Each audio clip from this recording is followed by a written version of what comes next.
नमस्कार मित्रों, आपका एक बार फिर से भी S2 एडवाइज़र पर स्वागत है। ज्योति प्रसाद जी ने एक अपनी समस्या लिख भेजी है। ज्योति प्रसाद जी जम्मू से संबंध रखते हैं और वो कहते हैं कि एक समय उनके कपड़े का व्यापार बहुत अच्छा था, बहुत बड़ा था। जब तक पिताजी थे तो उनके कपड़े का व्यापार हिमाचल प्रदेश और जम्मू कश्मीर से लेकर लद्दाख तक फैला हुआ था। लेकिन जैसे ही उनके पिताजी की मृत्यु हुई, उनका व्यापार धीरे धीरे घटता चला गया और आज तो हालत ये हो गई है कि वो सोचते हैं दुकान को बंद कर दें। कहाँ लाखों का बिजनेस कहाँ अब हज़ारों में आ गया है। इसका क्या समाधान हो सकता है? ज्योति प्रसाद जी, आपने अपनी डिटेल्स भी भेजी है और उन्होंने डिटेल भेजी है 16/9/1972, जन्म समय 9:15 शाम का और जम्मू का है। ज्योति प्रसाद जी, आपकी जन्म कुंडली में जो बुध हैं वो अशुभता से ग्रसित हैं, अशुभ भाव में है। बुध व्यापार का कारक है, बुध हमारी बुद्धि का कारक भी है और बुध हमारी बेटी को पंजाब में या जम्मू कश्मीर में धी कहा जाता है, धी का कारक भी है। और यदि बुध अशुभ प्रभाव में हो जाए और ऐसे बुध को हम अपने कर्मों के माध्यम से और अशुभ और मंद बना लें तो निश्चित रूप से व्यापार में, बेटी के सुख में, बेटी की घर गृहस्थी में, बौद्धिक क्षमता में निश्चित रूप से गिरावट आती है। हम सही निर्णय नहीं ले पाते, हमारे स्वभाव व्यवहार में बदलाव आने लग जाता है। शायद आपके साथ भी ऐसा ही कुछ हुआ है। बुध किसी से शत्रुता नहीं करते, लेकिन बुध के साथ चंद्रमा शत्रुता रखते हैं। बुध के दो मित्र हैं, सूर्य और शुक्र और सूर्य। पिता के कारक सूर्य हैं। जब आपके पिता का देहांत हुआ तो निश्चित रूप से जो सूर्य का बुध को जो सहयोग मिलता था उसके कारण वो सहयोग मिलना बंद हो गया। और निश्चित रूप से एक और भी हो सकता है कि शायद आपके पति पत्नी के संबंध भी उतने मधुर ना हो, पत्नी का सहयोग भी आपको पूरी तरह से ना मिल पा रहा हो और इससे भी जो बुध का प्रभाव है मंद पड़ जाता है, बुध अपना पूरा प्रभाव नहीं दे पाते। शायद आपकी जन्म कुंडली के हिसाब से लगता है कि आपने अपने घर में बहुत सारे प्लांट लगाए हुए हैं, छत पर बहुत सारे बड़े बड़े पत्तियों वाले प्लांट लगाए हुए हैं, गमले रखे हुए हैं। शायद आपने दुकान में, यहाँ आपका कपड़े का व्यापार है, वो जो पेटियां में जिनमें कपड़ा आता है उनका स्टोर बनाया हुआ है। क्योंकि व्यापारियों की एक आदत होती है कि वो व्यापार से तो धन कमाते हैं, लेकिन जो रद्दी, जो फिजूल की चीज़ें साथ में आती हैं उनको भी संग्रह करके बेच के धन कमाने का प्रयास करते हैं। तो ऐसे में लकड़ी है, रद्दी है, लोहा है, या धागे को जो गांठें जिसमें लपेट के आती हैं उसको लपेट के अपने वहाँ रखते रहते हैं। इससे भी बुध की जो शुभता है वो मंद पड़ती है। वैसे मैं इस प्रसंग को आगे बढ़ाऊं, पहले तो मैं अपने मित्रों से कहना चाहूँगा कि यदि आप ज्योतिष से भरोसा करते हैं, लाल किताब में रुचि लेते हैं, तो सबसे पहले तो मेरे इस चैनल को सब्सक्राइब भी कर लें। सब्सक्राइब के साथ मेरे बेल आइकन को प्रेस कर लें ताकि हर नोटिफिकेशन आपको समय पर उपलब्ध होती हो। लेकिन एक चीज़ और बताना चाहूँगा कि बुध का हमारे जीवन के साथ बहुत गहरा संबंध है। जो हमारी प्रचलित ज्योतिष विज्ञान है उसमें बुध को हमने ज़्यादा महत्व नहीं दिया। वैदिक ज्योतिष में तो बुध को नपुंसक ग्रह की श्रेणी में रखा गया है और माना गया है कि जिस ग्रह के साथ ये जुड़ जाता है वैसा ही रूप धारण कर लेता है। लेकिन लाल किताब बुध को बहुत महत्व देती है और बुध को महत्व देने के कारण ही आप यदि पिछले 20, 25, 30 साल पहले पंजाब, हिमाचल प्रदेश, जम्मू कश्मीर में थोड़ा अवलोकन करेंगे तो आपको बुध की महत्वता का पता चल जाएगा। मैं पंजाब की बात करूं तो पंजाब ने हजारों साल तक लुटेरों को, आक्रांता को झेला है। लेकिन पंजाब आज से 20-25 साल पहले भी हमारे देश में सबसे खुशहाल राज्य होता था। 47 में इतना आतंक, इतने विध्वंस पंजाब में हुआ, इतना कत्लेआम हुआ और विभाजन की सबसे बड़ी जो यातना है पंजाब को झेलनी पड़ी। व्यापारी सब कुछ गंवा के पंजाब पाकिस्तान छोड़ के भारत आए, लेकिन उन्होंने 20-25 साल में अपनी मेहनत लगन से अपने व्यापार को स्थापित कर लिया। स्थापित ही नहीं किया, पूरे भारत में अपने को समृद्धशाली जो व्यापारिक वर्ग में शामिल भी कर लिया। इसलिए पंजाबी, गुजराती, और जो मारवाड़ी होते हैं उनके बिजनेस स्किल को हर आदमी स्वीकार करता है। और इसके पीछे क्या कारण क्या है? इसके पीछे कारण है कि इस समाज में दान पुण्य को, साथ में घर की बेटी बहुओं को, बहनों को बहुत सम्मान दिया जाता है। ये 3 एक ऐसे राज्य हैं भारत में, यहाँ दोनों नवरात्रियों का पूरे हर्षोल्लास से मनाया जाता है। मनाया नहीं जाता, कन्याओं को अपनी श्रद्धा से ज़्यादा दान दक्षिणा दे के उसका आशीर्वाद लिया जाता है, क्योंकि बेटी का, धी का, पुत्री का, बहन का, भुआ का कारक बुद्ध को माना गया है। बुद्ध व्यापार के कारक भी हैं। तो यदि हम इनको संतुष्ट रखेंगे, इनका आशीर्वाद लेंगे, तो हमारे व्यापार की बहुत सारी विघ्न बाधाएँ समाप्त हो जाएंगी। लेकिन पिछले 30-40 सालों में अचानक एक बदलाव भी आया।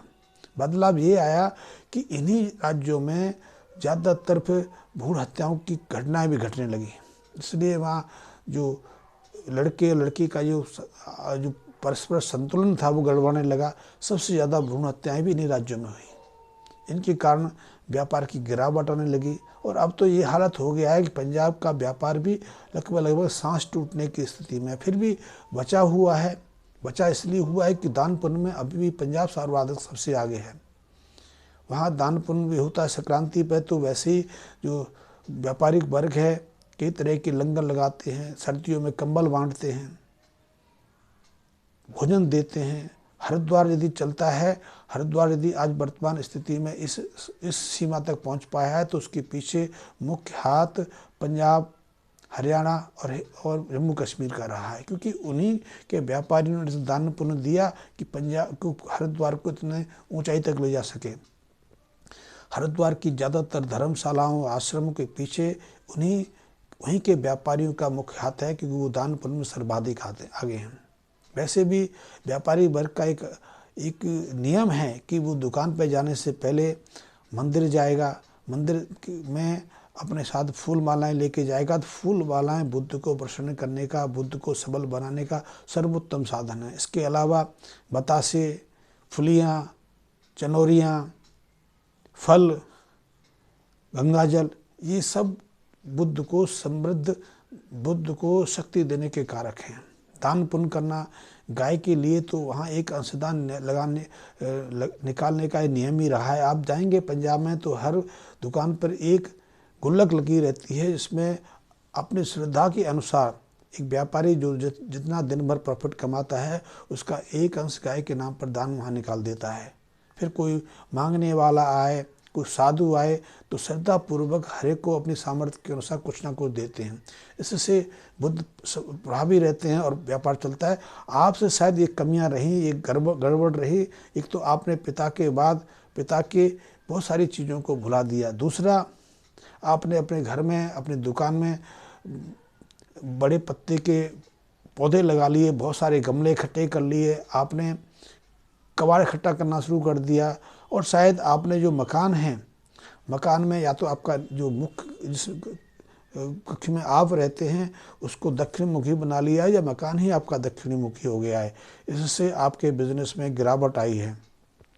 तो चलो, जो चीज़ हुई बात अलग है। सबसे पहले तो मैं कहना चाहूँगा कि यदि आपके घर में कोई कबाड़ है, लकड़ी का गत्ते को आपने इकट्ठा कर लिया है, आपने धागे, रस्सियों को लपेट के कहीं इकट्ठा कर लिया है, या आपके घर में सितार है, गिटार है, तबला है, सारंगी है, ऐसी चीज़ों को इकट्ठा कर लिया है, शीशा इकट्ठे कर लिए हैं, तो इन सब को बाहर निकाल दें, क्योंकि इनसे आपके जन्म कुंडली में बुध अशुभ बन के आपको नुकसान पहुंचाते हैं। दूसरा, आप लाल किताब संबंधी कुछ उपायों की मदद करें। इन उपायों के माध्यम से आप देखेंगे कि 2-3 महीने के अंदर अंदर आपका व्यापार फिर गति पकड़ने लगेगा। आपने अभी तक जो लॉस किया है, अभी तक आपने अपने व्यापार में जो कमाया है, वो सब वापस आना शुरू हो जाएगा। तो इसके लिए आप 43 दिन लगातार एक तांबे का सिक्का जिसमें छेद हो, नियमित रूप से, यानी कि लगातार 43 दिन तक उसको जल प्रभावित करें।